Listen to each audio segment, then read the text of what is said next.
is Jacob Adams, and this is Bobo.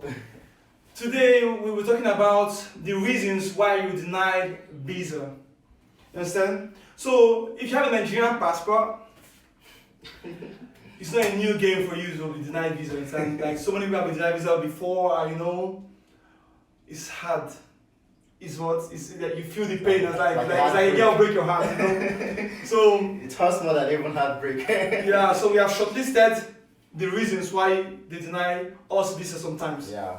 So we will be answering some few questions. I'm on the hot seat. On the hot seat. Who want to have visa? So that's what we are doing today. So okay.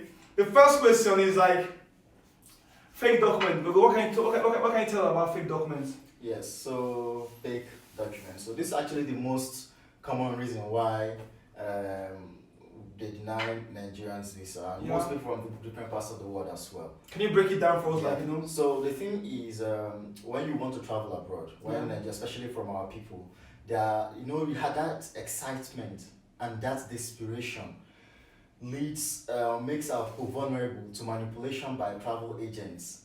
So travel agents promise that and just give us our money and we will give you falsify some documents for you, and common documents like bank statement. So they go and they generate fake bank statements, edit it and put new figures. That's actually one of the most falsified documents. So but the thing is that avoid fake documents by all means, because it's very easy for the embassy to verify fake documents. It's really easy.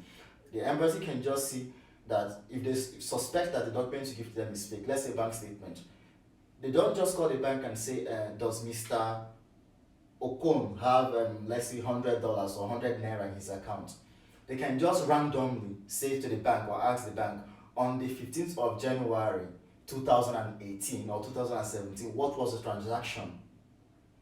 Now, if that doesn't correspond to what they have, they flag the documents red. And once that document is flagged red, they don't care, they don't even mind, and they will never go ahead to check other documents you're giving to them. So your visa application, at that point, they terminate it.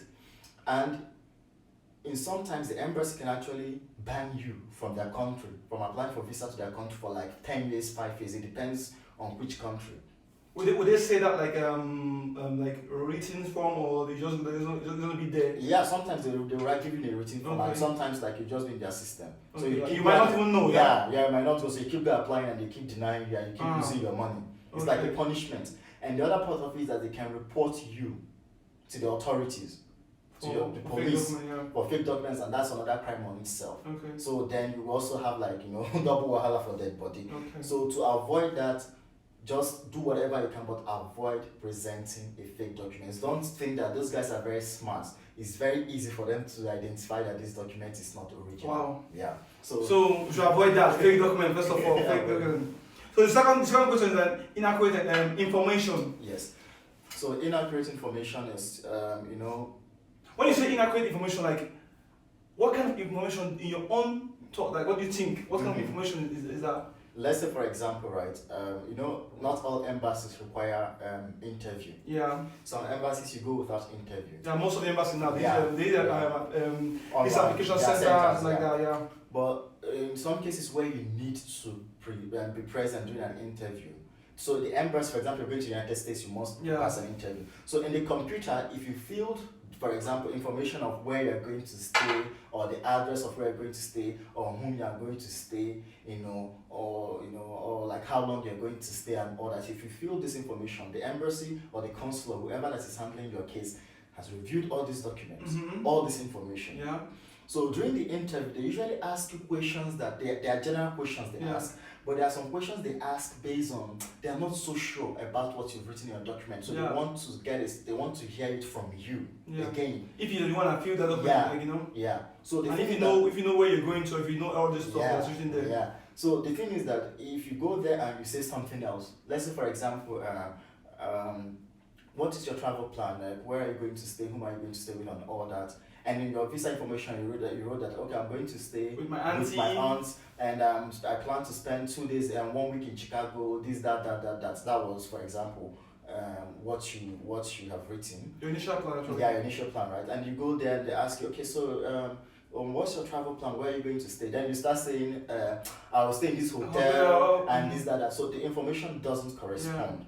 So because you're of that, lying. Yeah, you're lying. So don't lie. Do not lie. Don't lie, okay? Yeah. Don't give wrong information. Yeah, so that's Just stay consistent, like how I say, okay?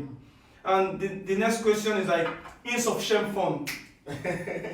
So Yeah. this all about, you know, and everything is insufficient fund, you telling you. know, how to manage fund, how to like, you know, but in visa stuff, that won't work, man. Yeah. You need to like, the accurate fund you need to carry, you need to have it there, you understand? Yeah. So talk about the insufficient fund. Yeah. In what way So that is sufficient. yeah. So insufficient fund means that for each country you want to visit, Yeah. and depending on the purpose of travel, they have outlined, for example, if you want to stay in some countries for a week or for, it doesn't matter, 10 days, they Yeah. say, for example, you should have minimum of $50 Per day. Yeah. Now, so if you're going to stay for 10 days, Europe. you're going to have like 50 times 10. 10. So if you're going to... That's 500. Yeah, that's $500, right? Yeah. But that is already when you're going to the country. But for visa application, Yeah. they look at your bank statement.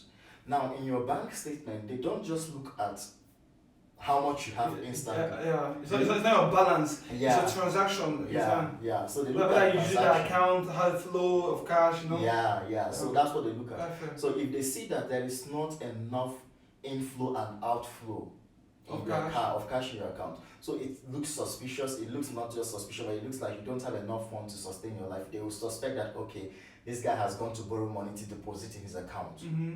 So because of that, they will also regard you. That's why they can do most of the visa denier. They always say, we are not sure you can fund your travel. Like Yeah. you don't have enough funds. No, the worst that they don't say nothing. Yeah. That's the most. That one I don't like. When you don't say anything. Yeah. So that's what I have to say about it.